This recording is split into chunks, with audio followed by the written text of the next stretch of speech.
Vô game anh em ơi. Arsenal vô địch nhá. Hôm nay Arsenal vô địch nha anh em. Đâu rồi.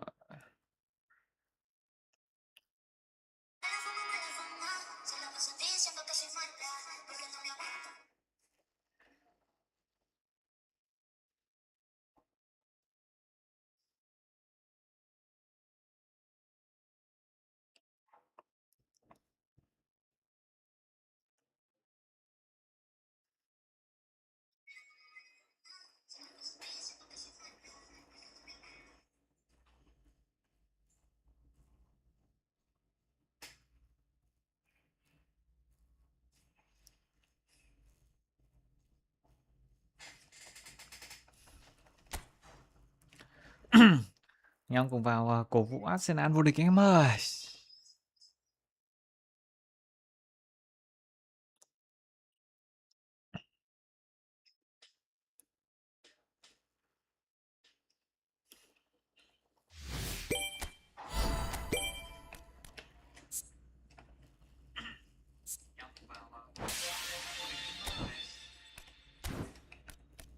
Zinchenko này, ngon này.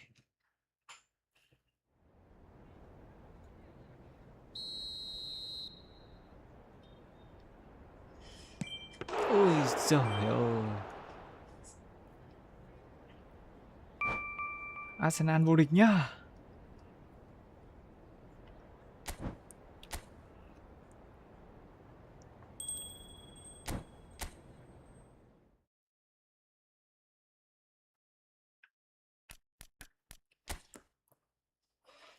Làm mấy trận event trước anh em à.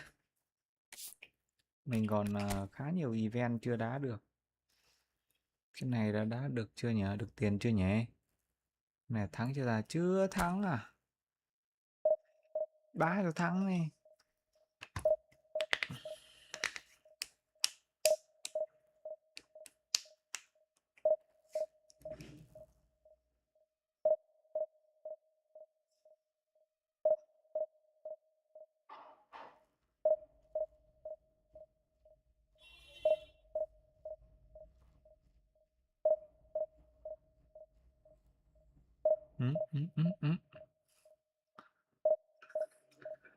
Hey yo, xin chào anh em nhé. Hôm nay thì chúng ta sẽ đá đến lúc Arsenal đá anh em nhé.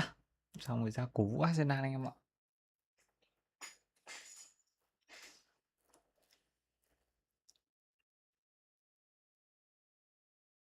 Để dùng thế, dùng. Ui, cái gì đấy, cái gì đấy? Cái gì đấy? Cái này là cái gì nhở? Không biết luôn, thôi cứ đá đi. Hôm nay thì đá đến lúc xem Arsenal luôn anh em nhá. Arsenal vô địch. Anh em nào là fan của Arsenal thì cho mình thấy cánh tay của anh em nhở. Ôi giời ơi.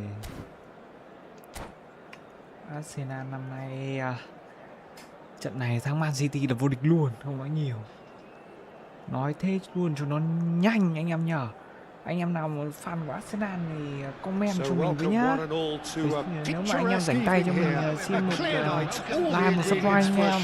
Vào game. Vào game trước đã nào. This is Peter Drury, and next to me providing insights will be Jim Beglin. Hi Peter, always good to work with you. I'm really looking forward to this now. Colours vivid and vibrant, songs loud and proud. The tone for this game is well and truly set. Rồi thế mà không vào kìa. Anh em nào ở đây là fan của Arsenal không anh em ơi? Yaya Toure. Oh, good read. That was well played, well stopped. Looking for the run, and it's been played through. And the finish! Thế còn không vào That chịu. was a brilliant save. Dembele clearly thought he had the beating of Dembele the đấy. keeper. They've got a healthy number of very tall targets to pick out from this corner. And he's there to clear it. And now they can spring out of defence. Now it's Hazard. Foot in. Haaland. Alonso. Pass somewhat off target. Chuyền vậy là Van dở Dijk. rồi. He's going to be disappointed with that. That's been intercepted. He read that really well and stopped it. Stojkovic is wide and looking to get onto this. Ôi giời, And phá that is well luôn. cleared. Jimenez. And it's Hazard. And he's got the beating of his man. Hazard had a really good go at breaking through, but ultimately he was just about kept out. Well, I think it's good he took the opportunity to run at that back line. I'm sure it won't deter him either. Mấy bạn này chuyền vội lắm. Mấy bạn này chuyền Shifted vội lắm. upfield. This is the time you need that pace. Hazard. Hazard going face to face with his great rival. It's Hazard! Ôi ca. Thế mà không lấy được kìa. Xin chào anh em đang xem nhá. Anh em là fan của Arsenal đi, hoặc là ủng hộ Arsenal thắng thì cho mình cánh tay của các bạn nhé. Mà nếu rảnh tay nữa cho mình xin một subscribe nhé. And the keeper beats it away. Oh, this looks sharp. No way through. Still goalless. And here's Stojkovic. And this is Ibrahimovic. Now Ui Ibrahimovic! rồi, sút thế vào sao được. That is decidedly lacking.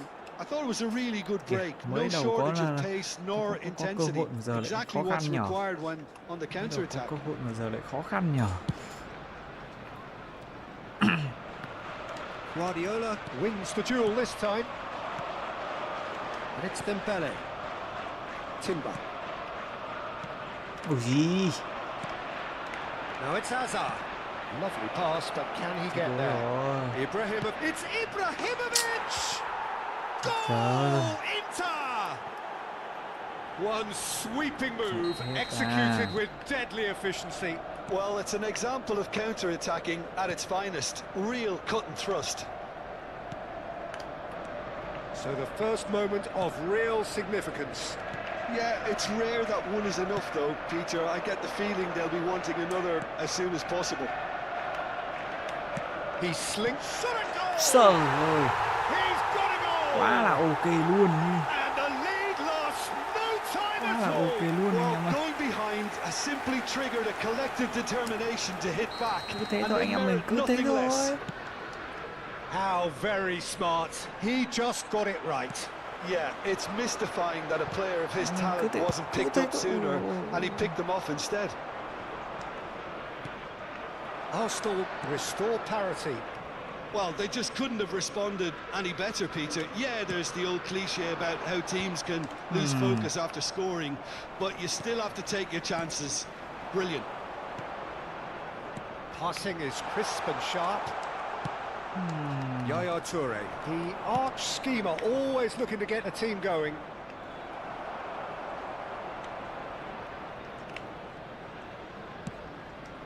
Chuyển về thủ môn đi cho chắc đi. Saliba. And it's Edmilson. Ơ sao đấy, sao đấy. Now that looks a decent ball. Oh, that's wonderful alertness. Trời ơi, không đớp được lúc nó đang Van Dijk. ấy cả. Đêm chưa Lần này lại vợ gọi rồi, đang đá con pet vợ gọi rồi, biết ngay mà. Biết ngay là vợ gọi mà.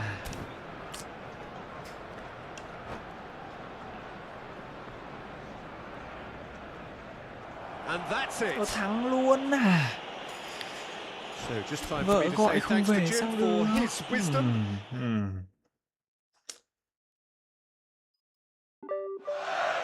Không phải tuyệt vời đấy anh em ạ. Được 50 củ rồi. Thôi té. Chúng ta lại sang 50 coin khác, lại sang 50 củ khác. Go. Ui, Real đi. Trời ơi, sao mà phải xoắn.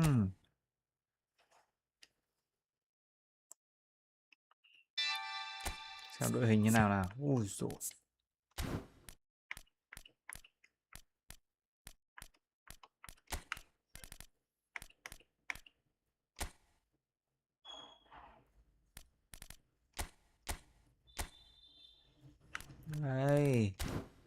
Ok chưa anh em ơi?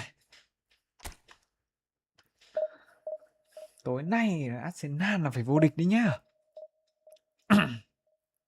Tối nay Arsenal mình dự đoán là thắng tầm đâu đó tầm 3-1. Tối nay Arsenal thắng tầm 3-1 là đẹp anh em nhỉ.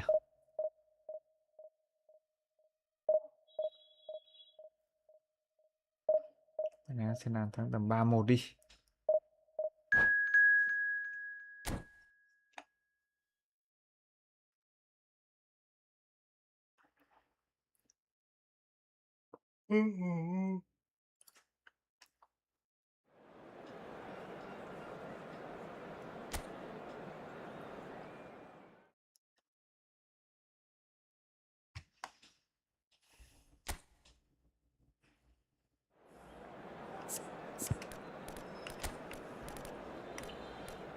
Fermin Lopez này. Lopez phong độ cao.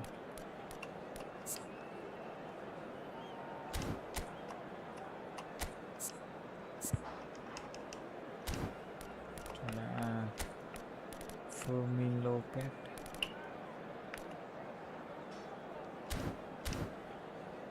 Được anh em ơi, đá đi.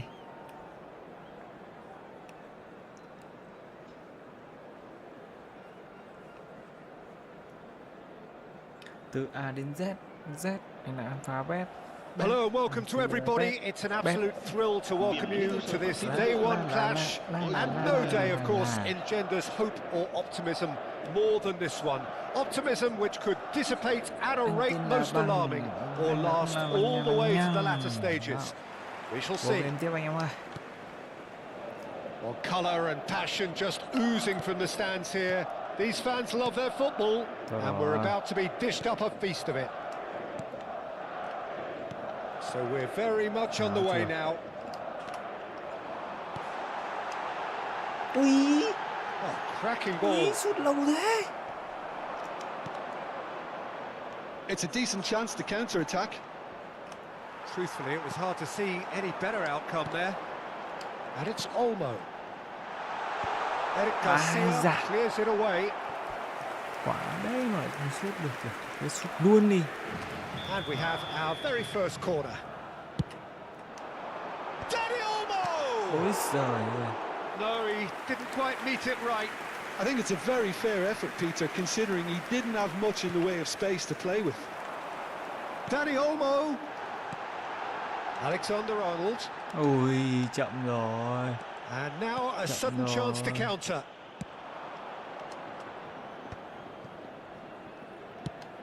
Jim, who do you reckon is pivotal? Trent Alexander-Arnold has redefined the fullback role.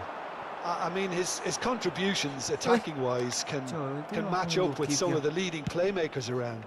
And I don't think I've ever seen anyone so productive in that role. Some of his cross-field passing is quite ridiculous.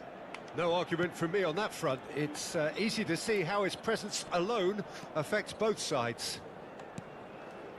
Camavinga, and it's Olmo.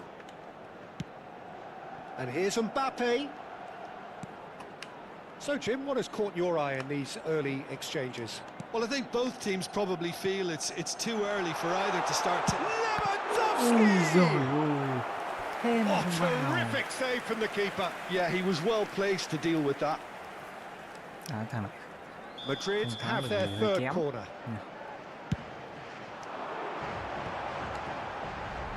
Oh, he's been caught on it here. And now they can spring out of defence. Yep. He has a look up. Oh, he's enjoyed that. He evidently loves the contest. He is through here. And that's a good ball. Oh, the ball's run loose here. Well, the defence proved infallible then, but that won't be the last they'll see of him. And here's Lewandowski. And he's heaved it away. And they're quick to get it back. Now there's a fine ball. De Jong is the distributor-in-chief, always looking for movers. And this is Saviola. Short changes him with that pass. Neither side yet able to force a breakthrough here. Xavi Alonso. Now it's Lopez. Ý, hỏng That rồi. is good. Super running, sharp movement. Came up against a defender, though, who was ever so determined.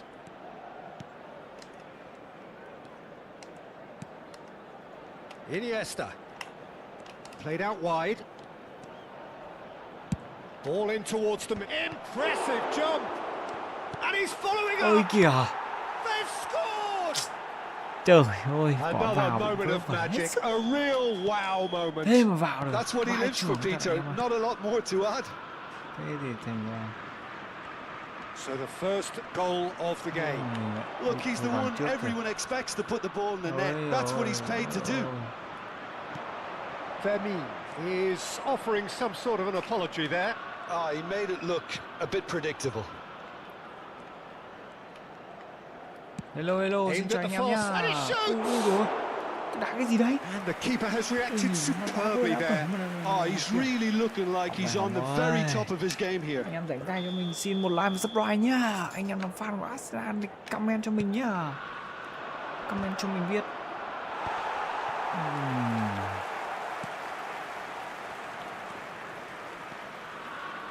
Nice control. Cross needs to be good. Ui, So it's going to be another giờ nói corner. đầu sợ quá anh em à. It's their second corner of the game.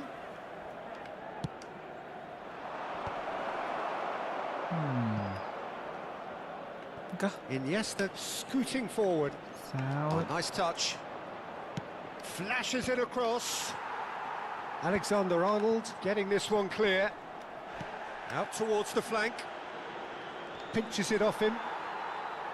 Carreras is very much the model of the modern-day fullback. And he's picked it up out wide. Fermin. Ôi ôi, Looking for options for movement. Cross goes in there. hay quá. Bayer claims it. Safe hands. Camavinga. Dani Olmo. And it's Olmo. Ôi tê. Đúng là nhận quả bóng thiếu trách nhiệm thật là nhiều. There's a sharp little ball here. Iniesta looking to receive it in space. Đá của bóng thiếu trách nhiệm thật đấy.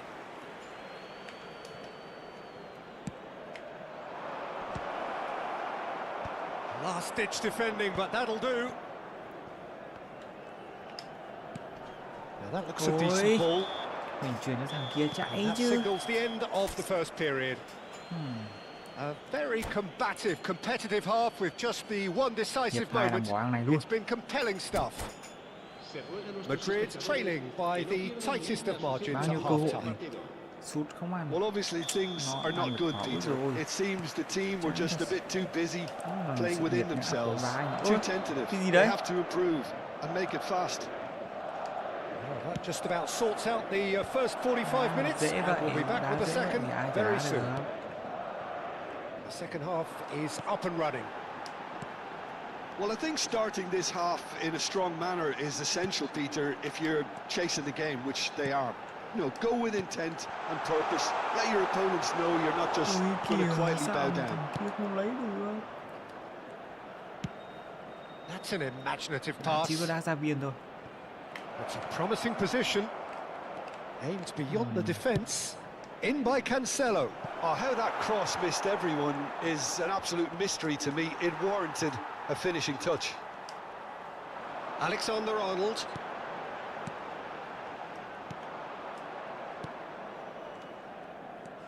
Fermin running with the ball. Lewandowski. This is a promising build-up. Trời Madrid ơi. still trailing Sao by lại one chuyển đến and thế looking nhờ? here to take it up a notch after the break. Now he's off and running. Now it's Saviola. Saviola going face-to-face with his great rival. Fermin will not want to lose out here, not against this opponent. Fermin does well to get it back. Khó nhờ anh em nhờ. Khó đấy, bóng nào. Carreras. De Jong. Muscular approach does pay off here. The ball goes in. And he's there to clear it. Well, Peter, just see here how a lot of the attacking players aren't dropping back anymore. And that means just one thing, I suppose. Yeah, they just simply want to engage the counter-attack. Madrid really are going for it here, Peter. Now it's just a matter of sustaining the effort. This is a really front-footed approach. A lucky break would certainly help their cause now. Chán thế.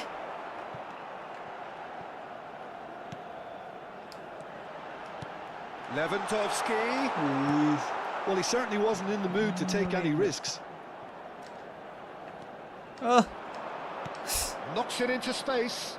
Lopez. And he's managed to get free. Gets a good foot in there. Well, that defending is unapologetically persistent. It's almost personal. And it had to be. I'm not sure the shot was ever on there, really. There were just too many bodies in the way, Peter. Another... He's having a shot! Ui giời ơi. It's wide, but Oh my only God. just. Oh, did the keeper have that covered? I'm not sure he did. I think I need a replay on that one. Nhắm nghĩa thế đấy. Nhắm nghĩa thế đấy. Không làm được gì.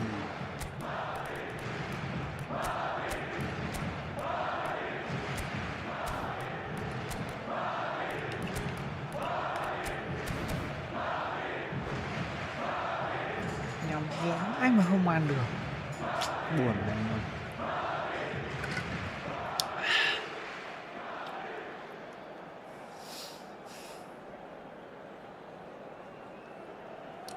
Từ A đến Z, Z in alphabet, bet until bet, bet.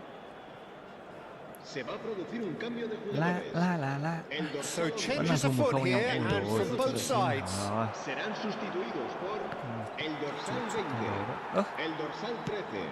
Se va a It's a llevar a pretty cabo loose un pass. cambio de jugadores. João Cancelo. Looking for the run. Now it's Ferran Torres. Can he get it through? In with the challenge. Plenty of appeals, but the referee is not interested. Your impression so far, Jim?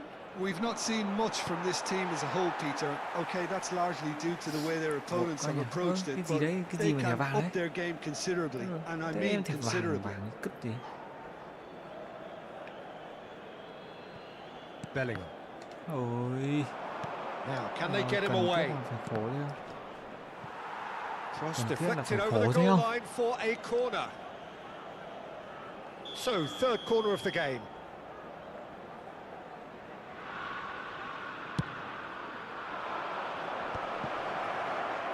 Well, he got rid because he was under pressure.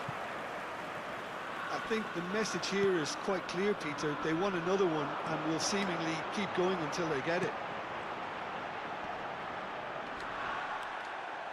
Now, who's going to be first to this? Bellingham.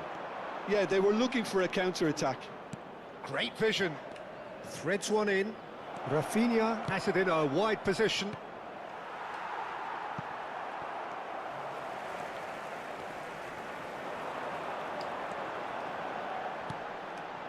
Madrid now in a position of desperate urgency. Yeah, it's not looking good, Peter. Never say never, though. João Cancelo gets a foot in here. Điên thế nhỉ? Oh, can he get onto this? Thua rồi. No, that's been intercepted. Howson. Oh, nicely intercepted. Bellingham. And here's De Jong. This usually is the time teams go into conservation mode. Sao? Oh, easy pickings there. Now it's De Jong. De Jong is sporting a guilty look after that. Encouraged the pass with an intelligent run, but the pass just lacked pace. Habrá un minuto de descuento. Now it's Sorloth. Into stoppage time, whistle due any moment. And time is up. Quite a game, and one that was always on a knife edge until the very final whistle. No shortage of endeavour, effort. Đau này thì hỏng hết rồi còn đâu nữa.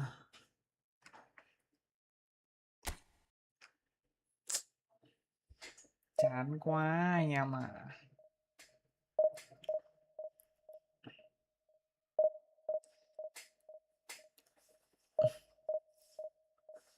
Không biết anh em hôm nay nghĩ Arsenal và Man City tỷ số là bao nhiêu anh em nhờ? Không biết tỷ số hôm nay sẽ là bao nhiêu đây. Mình dự đoán là tầm 3-1 dành cho Arsenal nhá.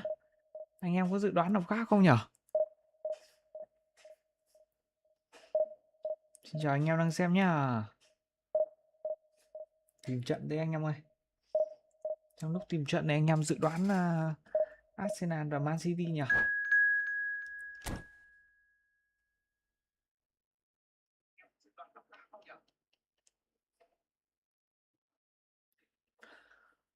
Này 3-1 dành cho Arsenal.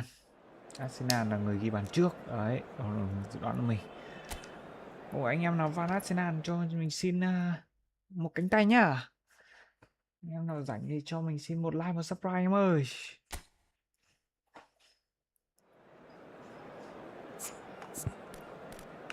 Ôi ông Mbappé này. Fermin Lopez thôi được không? Fermin cứ để đây đi. Fermin thay ông này đi. Ui giời.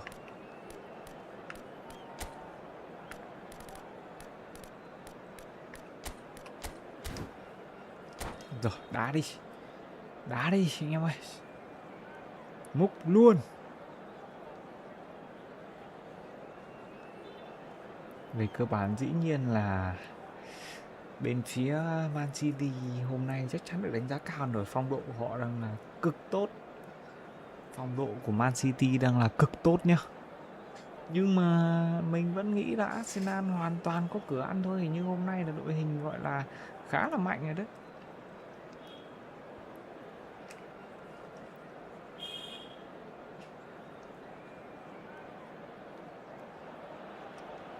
Heady ambitions here ahead of a game of massive consequence.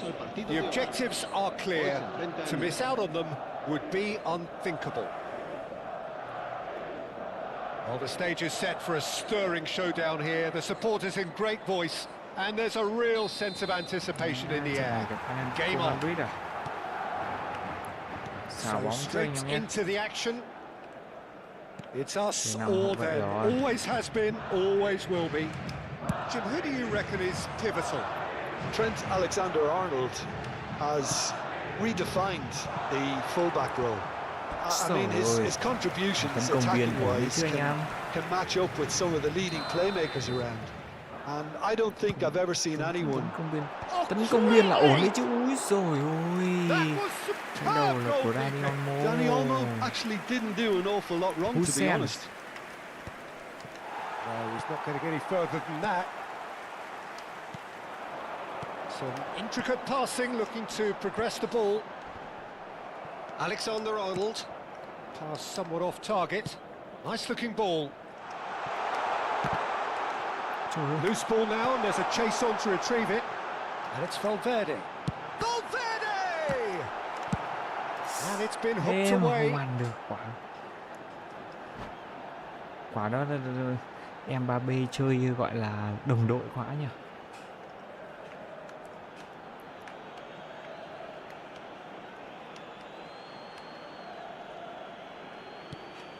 Fermin. Dani Olmo has it in a wide position. Oh, he's enjoyed that. He evidently loves the contest. And no, that was never going to make it. Cái gì đây? Threads one in. Griezmann picks it up out wide.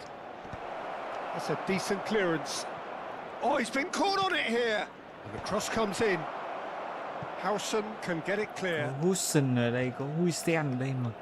Chúng mày đánh đầu mấy quả đấy á. Oh, lovely feed. He is such a good mover. Keeper has taken decisive action. That is good alertness. Nicely shaped ball. Well played. That has snuffed out the danger. khiếp. Đội There will be a mấy cái throw in. thằng này mình đã rất thích tạt cánh đánh đầu nhưng mình không hiểu tại sao ấy. Còn mình chưa bao giờ thích cái lối đá tạt cánh đánh đầu cả. Chưa bao giờ thích luôn đấy. Alexander-Arnold. That's so good and so often seen nowadays. Don't give them time to think on the ball. That's beautifully weighted. And the Ôi finish! ôi. And it's a goal! Nice. Oh, the deftness of touch. Received it delightfully and finished it off sumptuously. Oh, what a touch. I mean, how good was that? Poetry in motion. So the first goal of the game. Look, he's the one everyone expects to put the ball in the net. That's what he's paid to do. And it's Alexander-Arnold. He has found the way through. Can he finish? And it's come back out to Trời ơi, him. nghệ chưa? Goal! Đấy, người ta tấn công là And như the thế lead chứ. lost no time at all. Yeah, and analysis of the Công là goal phải should bài take a bản back như thế seat chứ lại. to the importance of a committed reaction. This is wonderful to watch. Some heroic goalkeeping, but even that couldn't save them this time. And that's great movement thấy from chán him. à? He instinctively knew that the ball was going to come Không thấy back chán out à? and put himself where he needed to be. Xin The của sort biên. of thing you just can't teach. So they have it all to do again. You've got to commend that, Peter. It's the perfect response to falling behind. Ui. Don't let your heads drop. Just get back up the pitch and level the scores again. This is cracking stuff. Vinicius Junior unable to make it happen for all his good intentions. Karambur plays it across. Tạt đi. And he's taking no chances there. Này, tạt đi. Now it's Mbappe. And they can counter here. Oh, good read. He read that really đá well and với cả stopped đấm it. này. Can he get it through? Good ball, good take. Lovely feet. That's going across goal. Tạt này. Easy enough for the goalkeeper. Tạt này. Không biết luôn, nay mọi người chắc là đang chuẩn bị cho trận đấu Arsenal với lại Man Tries City to hết rồi. pass it through. Này And không he thấy can ai thump cả. it away. Vắng tanh như chùa Bà Đanh. Karambur has it out wide and in Lại space. tạt cái thằng này. Jimenez getting this one thế clear. nhỏ. Lại Played it tạt. again. Ôi dồi ôi. Keeper's dealt with that. Nghiện tạt hay sao ấy. Dani Olmo. And that's Ui. been intercepted. That's great positioning. quả. So good from him. Fermin. Valverde. Tries to play it through. Griezmann with the Lại cross. tạt. Đến lại đấy. Vinicius Junior. And again. Ôi dồi ôi. And that is doing Chịu no lối harm chơi at ông này all. luôn. I thought it was Chỉ a có tạt really bóng good thôi. break. No shortage of Và phía pace trong nor thì lại intensity. là Exactly what's Vinicius required với when các thứ on the thì đánh counter đầu attack. gì không biết. Nhưng không, vẫn thích chơi tạt. Pressing's intense and it's Rồi, paid ôi. off. It's run loose here. Trời. That is good alertness. Fermin looking to pass their way up the pitch.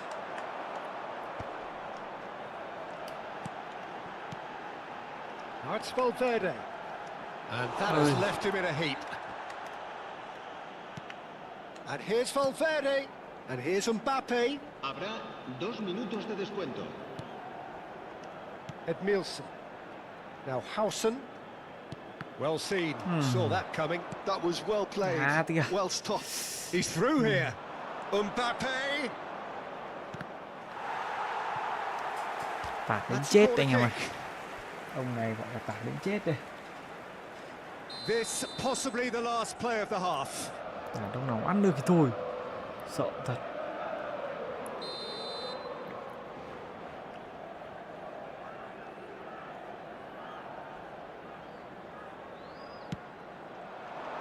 That's really well cleared. Qua đi. Qua được hàng phòng ngự của tao đi rồi tạt. And Lại it's tạt đi. Alexander-Arnold. Yeah. And that brings the first half to a close. So it's all squared. Neither side has been able to make a telling difference, but it hasn't been for the lack of trying. And we are up to the break. Well, I think keeping our neutral hats on, Peter, this is more than a decent game of football where we've seen plenty of creativity. Both sides really ought to be looking to up the urgency, though. Well, it has been confrontational, combative, competitive, everything you'd expect from Derby Day. So 45 minutes of uncompromising football, and at the break, it's 1 each. And so the action is resumed. Trời ơi, nó bắt bài mình mất rồi. Now it's Griezmann. He's found a way through. Griezmann. Oh, it's played into the area. Mày tạt nữa đi. Cho mày tạt đấy. Cho mày tạt luôn đấy. Camavinga gathers from the goal kick. Fermin. Lewandowski looking understandably energized after his goal. Quá nhỉ. And he's gone looking for safety. Đá.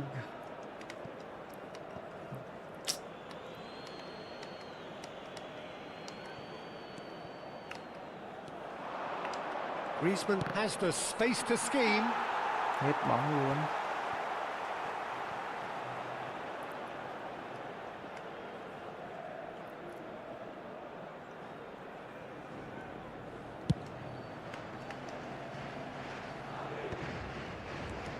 Valverde. Played back into the centre. Lewandowski being hunted in packs. Yeah, better communication and lots of contact seems to be the route to quietening him down now. And it's Valverde. Ây da. Looking to play him in. Oh, easy pickings there. Chà. Looking for options for movement. Này nó bắt bài. Fermin. Nó bắt Lovely bài. pass, but can he get there? Skims one in. And it's safely in the keeper's hands. Ok bạn ơi. Xong game nhá, đợi mình xong game nhá. Xong game anh em giao lưu tí nhỉ. Well, the manager might be thinking of shuffling his pack here.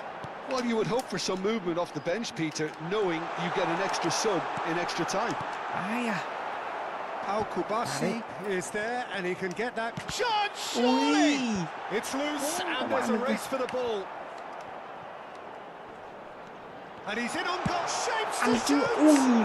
Oh, it rattles the bar. Ok bạn Chí nha. Back in possession and ready to go again. Now who's going to be first to this? Great defending, strong and determined.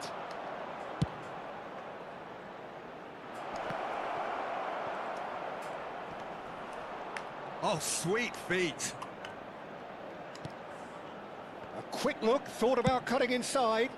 Cannonball! He will be livid with himself. Với lại bạn Bá Chí nha anh em. So time for change, and this one has been on the cards for a little while. Úi, rồi. Camavinga, searching passes played there. Oh, what has happened here? Real chance! It's run loose, who's going to get there? And he's cleared it out of harm's way. Nicely weighted ball. And the break is on. Looking for the run. Look at the spot. It's in! Ok chưa anh ơi. Ok. One sweeping move executed with deadly efficiency. Look, if you want to be effective on the break, then the key element is always pace. That's what really rips defenses apart, and it's difficult to find an answer to it when it's applied like that. Ok, thế tí để mình tạo phòng nhá. Tạo phòng rồi. Madrid Anh em đợi nhau tí vậy. Well, they've done the hard part now, Peter. Can they cling on, or even better, can they get another? Now it's Mbappe. Ui, không được. Madrid clearly have been instructed to kill this off. Offence is the best form of defence. He's a sharp little ball here. There's indecision all round. They have to do a bit better than that. On move. Ôi rồi ông này chỉ chơi tạt bóng thôi. Dani Olmo powering forward here. Chuyển không đến nơi được. Pedri. That's destined for the flank. Ra Now đây it's để Dani tạt Olmo. thôi. Mbappe tries a shot. Ui rồi ôi. Off the bar. Hòa. Mbappe Nãy mình cũng một made a quả good run mà. there. Nãy mình cũng một Well, quả sang sometimes you mà. can see it coming a mile off, yet because of the timing of both the run and the pass, it can be hard to stop. Always next time. Phương Oh, facing up to his adversary. yeah. This is a formidable matchup. Well, that looks a decent ball. Simeone finding himself in space. Ui rồi ôi. Clearance is short. Mbappe ghê vậy. Mbappe ghê Howson vậy. gets it away. Well, that is one way to stop him. Oh, good spread. Place it in. Great chance! Ui rồi ôi, may quá anh em ơi. Lần này Oh, should really have made more of that. khôn Yeah, mà it's không tạt very nữa. well timed. A delivery Lần like này đội that bạn with the khôn right rồi, amount không of tạt pace nữa. and whip can be a nightmare to defend against.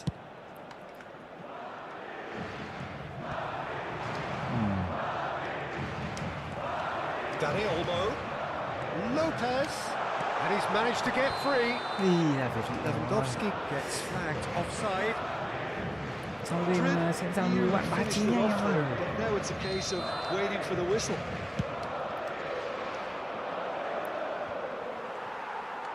Habrá 4 minutos de descuento. Ui rồi. Ui And that rồi. interception Không được. was most necessary. Lại được. He read that really lại well and không stopped được. it. Aimed beyond the defence. Alvarez. There's the shot! Ui Oh, trời. wow, that's crazy! We knew what was coming, and he has outfoxed the keeper again. Not even a hint of hesitation. That is such a cool finish. And it didn't take him long. Just sitting on the bench and waiting moments ago, already he has scored. I think the manager's claiming in this. Còn ui giời không được. So that means another 30 minutes football. Well, still no winner, Jim. Bạn bá Chí lại đợi một tí. Well, I think Đá many on that pitch were ready for the final whistle to come. So let's hope that there's still plenty of energy about.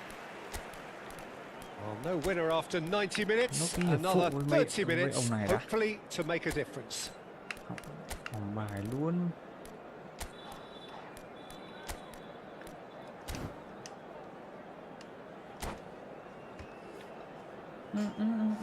Se va a producir un cambio de jugadores. El dorsal 16.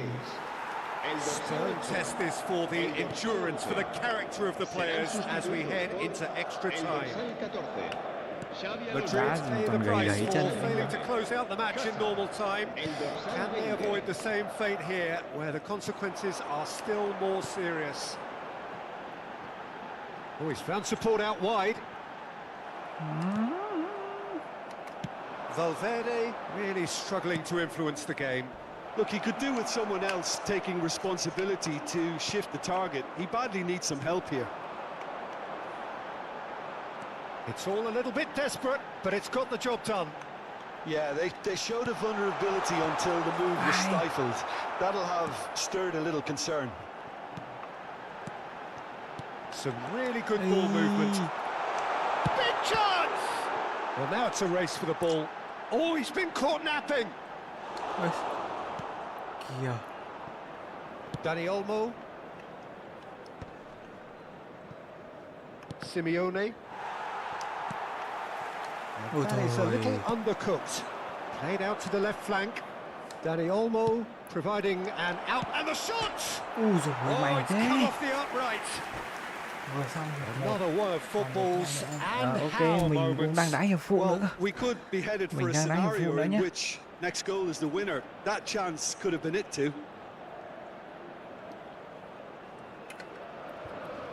Tí nữa bạn thích đá gì chắc đá đá đội hình bay thôi nhỉ, đội hình mà không tiêu chuẩn thôi nhỉ, Also is there standard and thôi. he can pick it up. They've got it again. Hay là thích đá It's đội hình Alexander-Arnold. của mình, Mbappe. như là đội hình That's gone all the way tự through xây to the dựng. keeper. Dream Team. Now it's Camavinga. Ôi, He's had it nicked away. không được, không ổn đâu, không ổn đâu. Đội hình sao lao lên cao Delivers thế. with whip. Cleared without hesitation. And it is half time in Tí đá extra đội time. hình standard nhé. Well, no question, the will exists to try and win it, but limbs are tired, options are depleted, and time now is short. Well, we are already up and running Kiểu tí again. đá Arsenal They Man have played City luôn đi. themselves to a near standstill. Luôn cho nó What máu is đi. left in the tank now? Bayer claims it Đá without Arsenal any Man fuss. City luôn đi. This is the time you Ui, need that thôi. pace. Can they get him away? He's Không đòn shifting through the gears. He's having a shot. Ôi, Definitely away. Tí đá Arsenal Man City standard luôn nhá.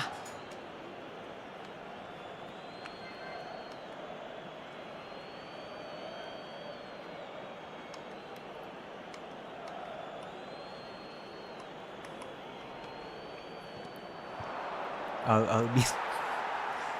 Đó, trận này lại vô đá pén anh em ạ.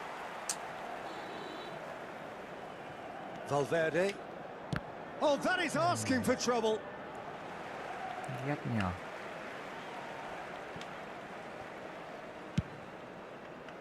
Oh no, he's got that wrong. That's where it came from. And that has been cleared. Ôi. Now that's a lovely exchange. Tries to get it clear. And that's been won straight back. Can he get on the end of this? Pedri. Pedri with impressive jump. That's a lovely... Oh, shooting chance! And no, he couldn't find the finish. Đá yếu lắm rồi. Hazard. Camavinga. Oh, well played, well sorted out. Up they go. Ôi rồi, có cần truyền về sâu Knocks thế it không? into space. Alexander-Arnold promptly onto that, and that is that.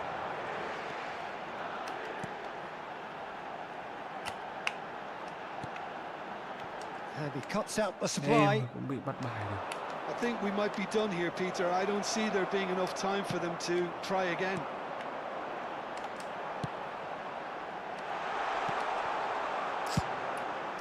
Hiệp phụ rồi. So there you have it. Chuẩn rồi. Penalties. Tối nay Arsenal So Man after City all of 10 that, rưỡi. what can we say? Anh em mình làm trận giao hữu với Look, xong I've been in để this xem là position vừa rồi. myself, and after a grueling game, you don't want to back down if the manager asks you to take a penalty for fear of Lần này appearing trận là weak. Man City You Arsenal can't let là fatigue trận giao cloud your hữu xong judgment. rồi anh em mình. So we're all set, and we all know what is coming. Ok thôi. So, are we ready? You can xem cut đá the bóng là đẹp. tension with a knife. Chuẩn bài. So this one to set the tone. Sút vào giữa cái đê. Sút vào No giữa cái mistake. đê. That's the example they will want to follow. Alvarez, the next man to walk up to the spot.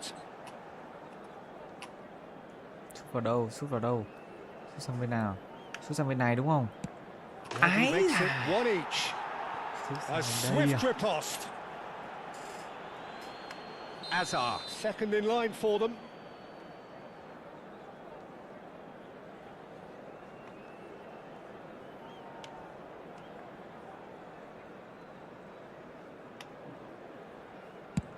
Never in doubt. Rồi. How confident was Đó lại là that? ok Backed himself luôn. all the way. So on to the second man. Sút đầu.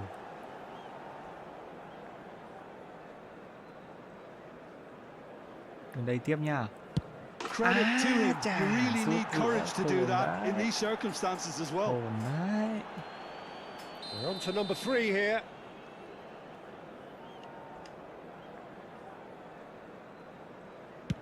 Oh, that's a great get by the keeper. Well, whatever he did, it worked, did it not, Jim? Well, Peter, I think he did well to hold his nerve then. Probably gave him that important edge. Solot Solot, is the third man to step forward. Solot bắt bên đây. Solot a bên brilliant đây. read. Bắt lại luôn. That is how you Solot answer bên the đây. call. Gamesmanship or not, Peter, whatever he did worked the treat. Solot, fourth in their queue. Mình cũng Solot này. Mình cũng Utterly Solot decisive, này. right Mình down the cũng middle. Solot. Yeah, looked so confident as well. The keeper's notes didn't help him then. Now it is the turn of the captain.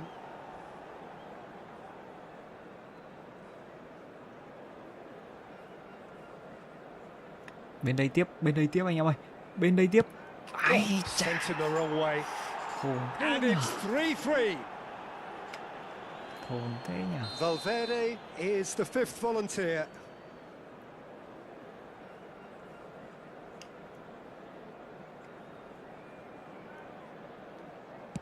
Ai trời ơi, ngon rồi. Looks like Nha. he's done it a Quả này thousand nhiều times. khi là sút vào Never giữa looked like nhá. missing. So can này he nhiều do it? khi là Can sút he vào keep giữa them anh em ơi. alive? Quả này nhiều khi là sút vào giữa đây này. Ui, Sticks it away. And that takes us to sudden death. không được kìa. Some can barely watch here. Every kick potentially pivotal. Emerson. And he sticks it away. You need a very strong mind in those situations. Any penalty that goes in is a good one. We're talking about a pressure penalty. Dispatched. There will be more of this. Không được kìa. Pick your spot, don't change your mind, and the keeper should be neutralised. Alexander-Arnold, second of those not initially chosen.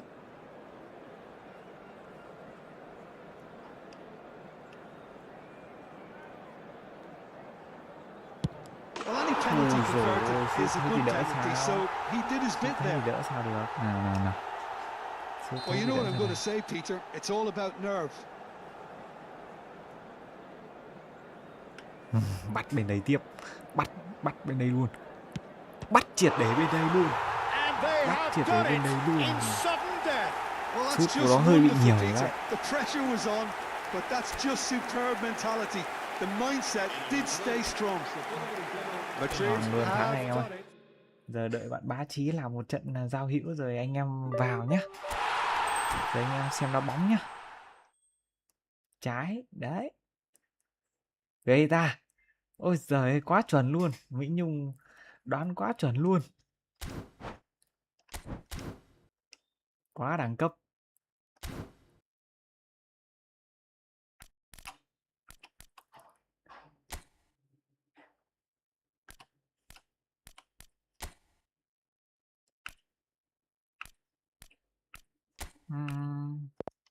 Olympic nhá. Mình không để bắt guốt đâu.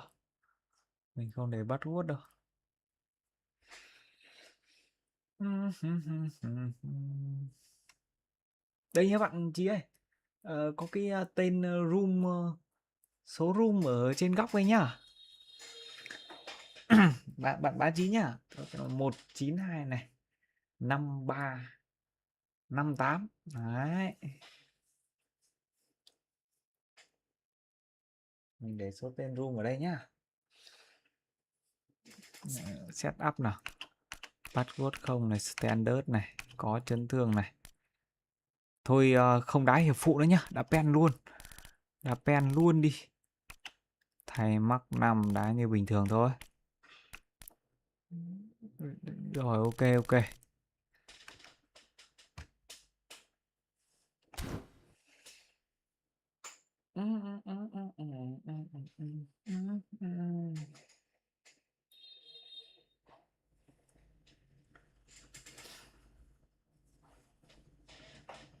Quá giỏi luôn, Mỹ Nhung.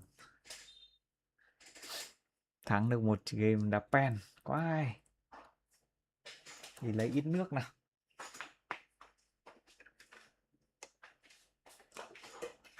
Ui trời ơi, chưa có cơm nữa.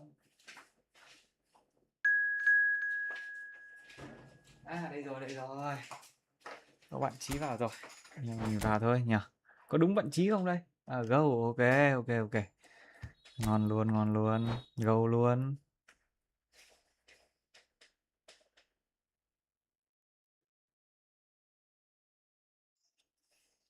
Go luôn.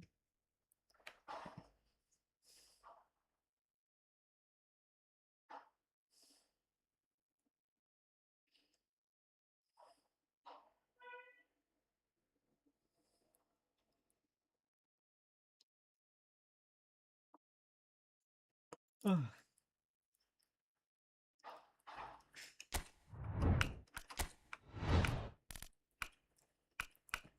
chưa? Arsenal nhá.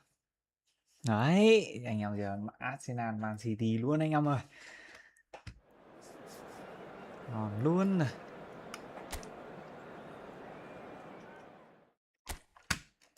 Chucky.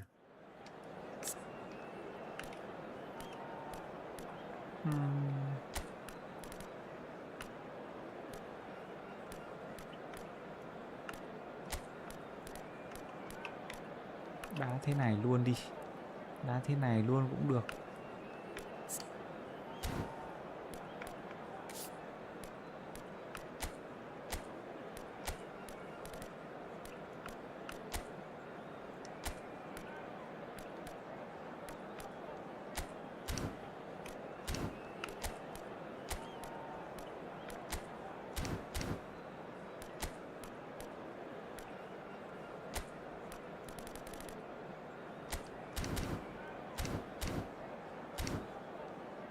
Ok, vô. Đấy, Man City, Arsenal anh em ơi.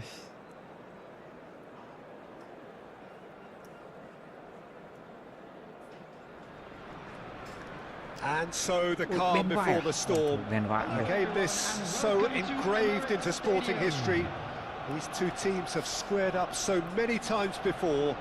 It is a rivalry whose significance has never been diluted and never ever will be. All stemming from that simple dread at the very idea of losing each to the other.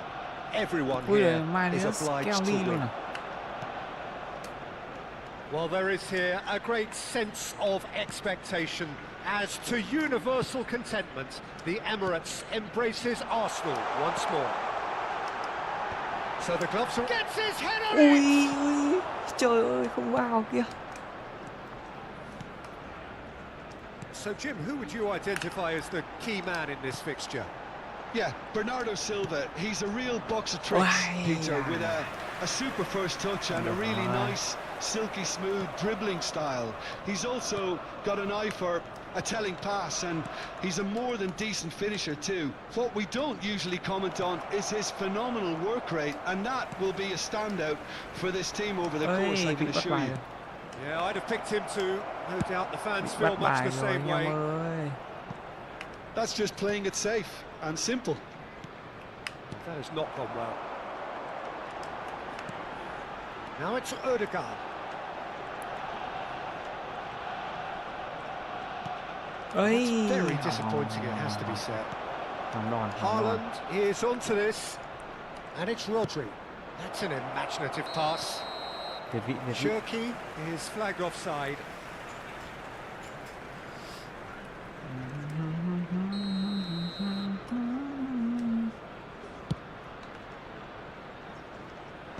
Ôi rồi, không đến nơi. Doku. So Jim, what have you made of what we've seen so far? Well, both sides seem happy with the patient approach for now, still trying to have a good look at one another. Saliba with a definite foul there. Chucky, yeah, it would seem a little too far out, and this will probably be a dink far post.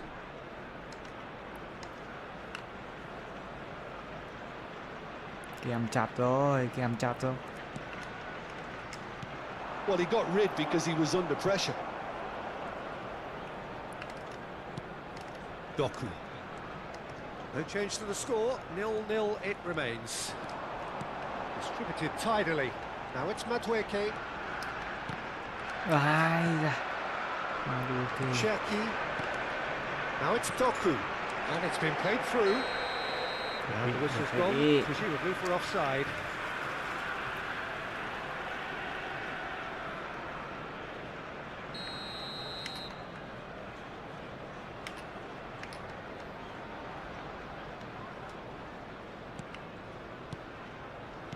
Saliba. Lewis Skelly. This is a promising build-up. Gyökeres strokes it back. Wriggles his way through. Lovely pass, but can he get there? Không được rồi. Ui rồi.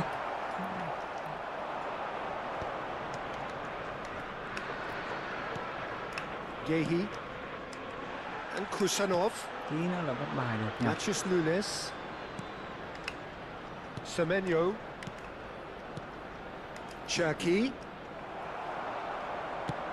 Played into space. Oh, that's a key interception. Bernardo Silva.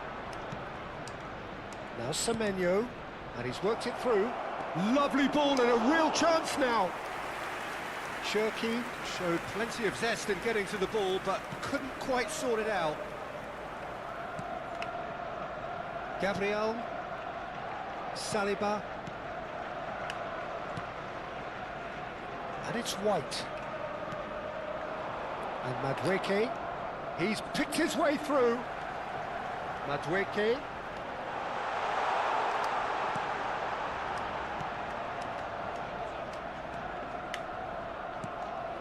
And it's Subimendi. Out towards the flank. White. Shin to shin, bicep to bicep, and he wins out. Chậm quá nhỉ. White just loves to go forward whenever he can. Now it's Semenyo. Now it's Haaland. Cute ball now, how can he reach it? It's out for a goal kick.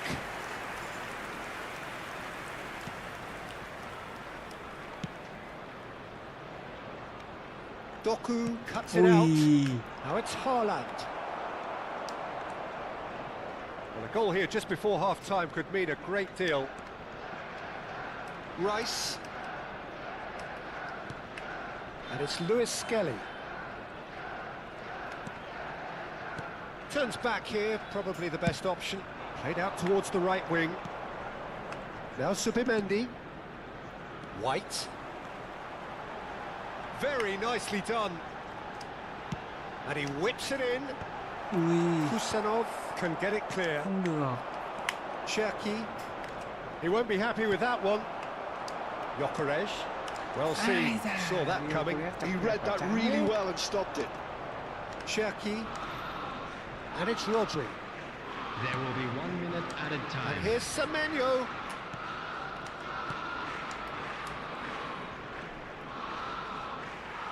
Semenyo is fouled.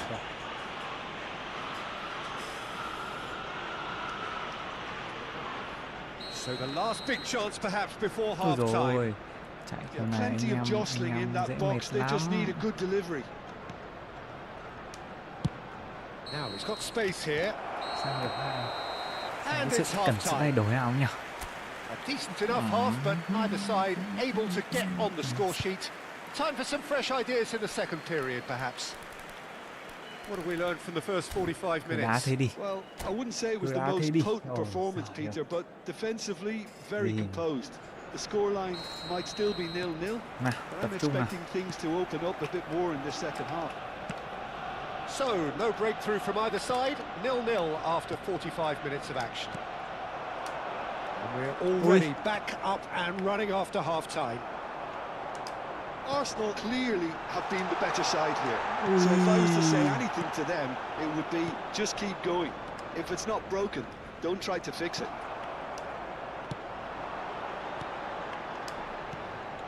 Oh, he had to make that, and he did make it. Bernardo Silva. Doku running with the Dạ ball. thế. And the counter is on. He's found the way through. O'Reilly finding himself in space. And he can clear it away. That is ended up in no man's Xin cả land. biên.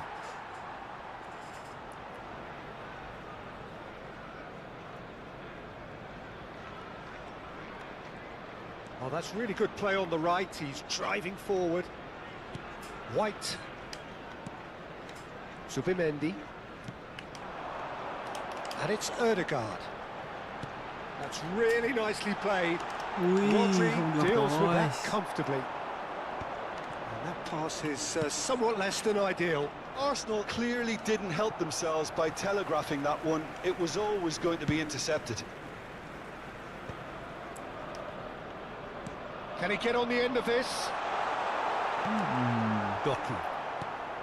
0-0 still. It's a game that needs a bit of life injected.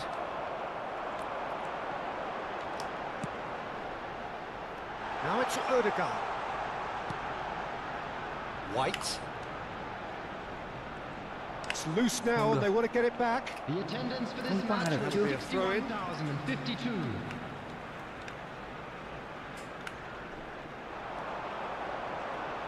Backward it goes. And it's Rice. Ai da không tì được. Semenyo. Kuvalov này. Very little to report from an attacking perspective. Jim, it's a cagey old game. I think both teams can help themselves massively with better movement up front, Peter. There's just not enough happening at the moment. And essentially, their job is to find space, and that needs to start happening. I wouldn't fancy playing up front in these circumstances, to be honest. There's absolutely no supply.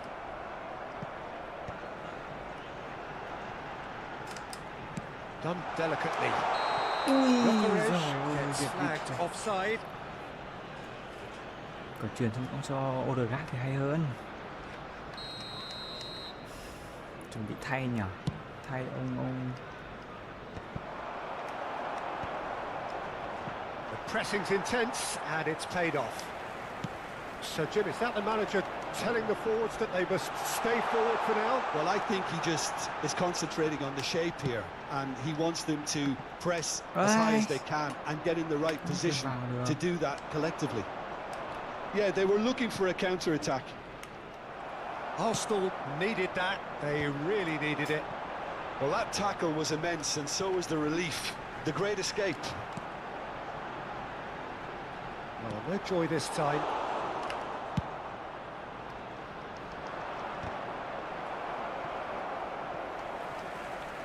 Gyökeres looking to shake off some unwanted attention. Yeah, better communication and lots of contact seems to be the route to quietening them down now. Good running, strong and purposeful. It's run loose. Who's going to get there? Oh, what has happened here? Gyökeres.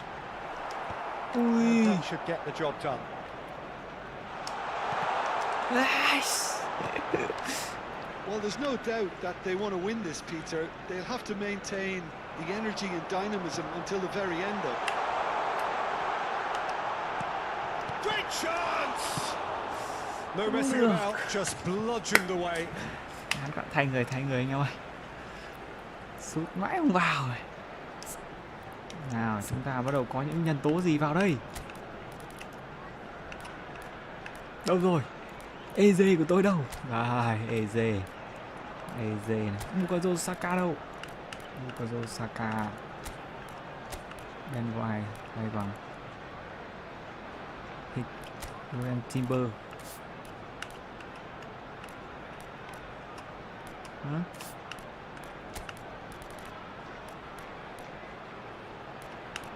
Đến đồ trô sát.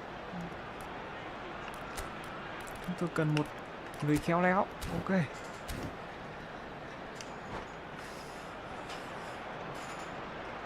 Hello, xin chào anh em nhá. Rồi, thằng Hòa không đều đây anh em ơi. Căng thẳng quá. Anh em tránh tay cho mình xin một like, một subscribe anh em ơi.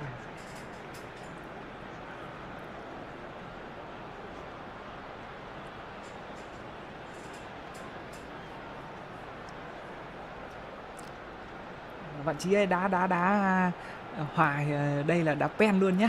Hòa đây là đá pen luôn. Không, mình đang cài không có đá hiệp phụ đâu. Timber picks it up out wide. Ui, chuyền nhẹ quá rồi. Referee's given a throw. And he's managed to gift it back. Looking for options for movement. Quick look, thought about cutting inside. Now can they get it back? Timber's cross. Oh, Chỗ xa. And he's stuck it away. And late in the Sát thủ của đôi mắt thiếu ngủ. telling moment. Lên đoạn đầu chỗ xa What a shift in ơi. moods here, Peter. That weight's finally off Không their ngờ là chỗ shoulders, xa đặt and lên đánh đầu tails are đấy well em and truly up. Oh, a lovely header, but really it Ngon was rồi, all ngon about the rồi. delivery. Yeah, it Arsenal all tối nay came là from có some really có smart dấu hiệu movement, đấy. Peter. Did the defence let themselves down by not picking him up? I think the boss won't be amused. And it didn't take him long. Ai Just chà. sitting on the bench and waiting moments ago, already he has scored. I think the manager's claiming an assist here. Arsenal are in front now, the game's only goal. You have to credit the desire we've just seen here, Ui. Peter. The desire to stick to your Thế mà task còn and không keep ăn on nữa. chipping away. Some might have backed off, but not this lot. This is very impressive. Eze, perfectly measured that. And he's well shot a goal! And that is wildly off target. Sốt kìa. Trời ơi, chán không cơ. Time added Chán on không will cơ. be 2 minutes. Kovacic. And that's that. Arsenal have held on. They have doggedly, sometimes Ok, frantically, ngon này anh em. preserved Tôi the xa vào tightest sân of đi được leads. quả bàn. Ăn rồi. Trossard picking Tối up nay the bạn man cổ of the vũ match đội nào? award, Ui dồi ôi, and no tiêu đề surprise là there. tiêu đề là So there Arsenal it vô địch is. rồi What con. struck you most about that? That is a superb Arsenal win. vô This địch is one of rồi those. cần anh em ơi. Tối nay Arsenal vô địch nhá. Ok bạn Trí nhá. Thôi bây giờ thì xem Arsenal với Man City đã nhá. Còn có gì tuần sau anh em mình lại giao lưu lại nhá bạn Trí ơi. Này, bạn đá cũng hay đấy. Tí nữa là ăn mấy bàn hiệp 1 của mình rồi. Ok bạn ơi. Chắc mình dừng livestream ở đây nhá. Xin chào anh em.